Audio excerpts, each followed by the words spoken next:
was your take on the game and performance? I thought the first 15 minutes we were great. Got our 2-goal lead and then it just went a little bit flat after that. It took a long time to get going again. So I don't think we were ever in any danger of losing the game. But we said before, 2-0, you only got to make one mistake, or them score a great goal or whatever, and you give them something to hang on to. So we were, it was nice to get the 3rd goal and kill it off a little bit really. That's exactly my thought early in the second half, and Alex Harris had to make a good save actually from a cross shot. I thought they get one back there, it's a different game. Yeah, of course, yeah, and that's the thing at 2-0 is it's probably the most uncomfortable scoreline to have at 2-0 because you score the 3rd one, the game's done. You concede one, and it's all on. It's game on again. And like I said, for long periods of the game, we were comfortable, without moving it as quickly as we'd like to. We would, they never really threatened in open play. And as I said, for the most part, the biggest threat to us is us. If we make a mistake or we slip or 2 fellas challenge at the same time, or it just things like that you just can't account for. And we've got to get out of our game a little bit because it's crept in a little bit the last couple of weeks, and I don't know where it's come from, but it's there at the moment, and we've got to get out of it. But for the most part, pleased because Mike's had a good 90 minutes under his belt, which he was desperate for. Jake's got a good 70 minutes under his belt, so we've given him some game time. And like I said, for the most part, we looked fairly comfortable, and it was just a case of actually killing the game off and getting that 3rd goal. Yes, because they very rarely threatened Slimbridge, to be honest. Yeah, like I said, in general play, or even from set pieces, they never really threatened. It was always going to come from possibly a mistake by us, we didn't ride our luck. I thought we were comfortable throughout the game, and it was we're asking for a little bit more, better tempo. I mean, as I said, first 15 minutes I thought we were great. We moved the ball really well. We looked sharp. We looked lively. You got 2 goals up, and you're thinking, like, go on then, really go and make a statement. And then we go the other way and take a foot off a little bit. And it's a habit we had last year, and it's one we got this year. And I'm losing my voice. I keep saying the same thing to him about keeping that tempo going and really going, for a better expression, put your foot down harder on the throat. When you've got them there and they're under your foot, go and squash it. Go and kill the game off. But like I said, 2-0 it's a difficult scoreline, and without them really threatening, but you're just thinking any minute now I can just see one of us slip in, or a clearance ricocheting off one of us and going the other way.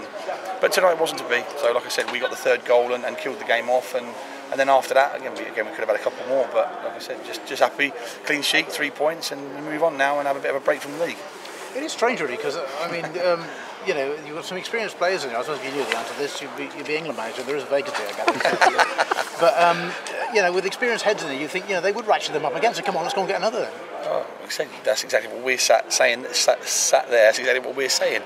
There's enough experience out there to bring the best out of some of the younger players, and they've been around the block. They know when games are like this and it's comfortable. They know you've got to kill teams off. And like I said, I don't know. I mean, I've said it all along. This is a massive club to play for.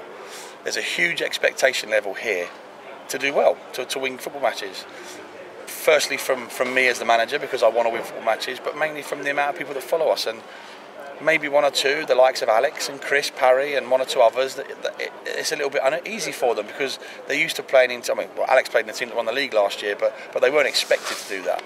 We're expected to do well every week, and we're expected to be up there all year round. So, so the expectation level is a little bit different here, and whether that's affecting 1 or 2, I don't know. But even so, like I said, you've got the likes of Chris Barker, Ryan Green, Rob Purdy, Jamie Edge even, who's played in the conference, Mike Simmons, who's played at that level.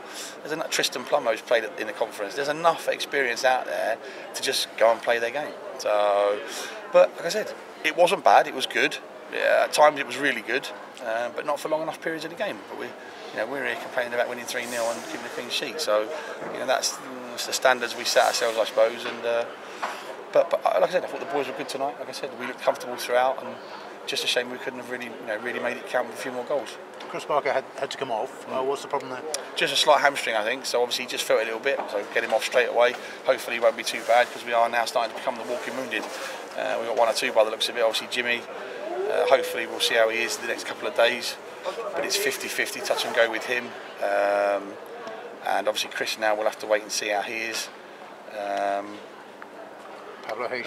Pablo, hopefully he'll be back. He's done a bit of work tonight, and we'll see what reaction he gets tomorrow. So, and then obviously hopefully we'll do a bit more with him on Thursday if he has no reaction. So hopefully he'll be back. So yeah, so it's like 1 in, 1 out, but we just got enough to fill a bench, and as long as we've got 11 bodies out there, then we'll be all right. What is the issue with Pablo? Ankle. He did his ankle in the Romulus game, obviously, in that just before his suspension kicked in. So he rolled his, as he went up for a header, he sort of caught his foot and rolled his ankle a little bit. So, but it seems fine. Like I said, he's worked hard tonight and he's done a fair bit, all the movements he would need to play in the game, and he didn't feel it. So, like I said, we'll just see what reaction he has tomorrow. And just a word about the weekend. Obviously, this will be probably, arguably, one of your toughest challenges since you've been here the second time round. I think just being here is a tough challenge, Trev. I think, if I'm honest, it's a challenge. It's always a challenge.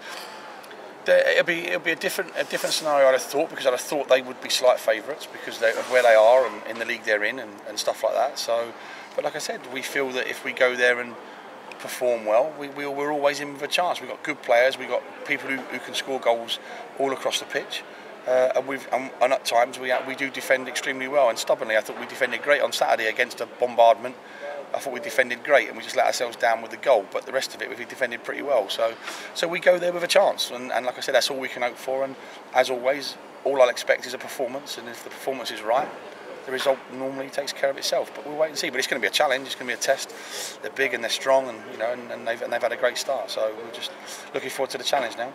Very last question, obviously on the wider picture. Just as you were kicking off tonight, came news that Sam Allardyce has gone. In the end, did that surprise you in the end?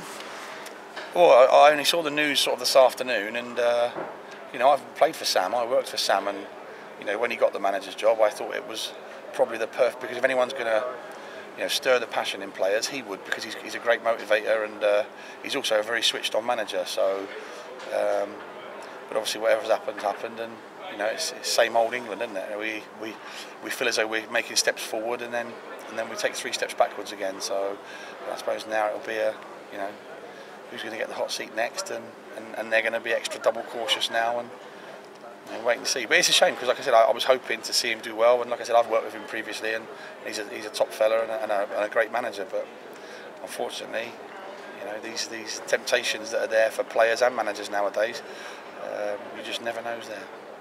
So, thanks, Pete. No problem. Thanks for your time. Alrighty.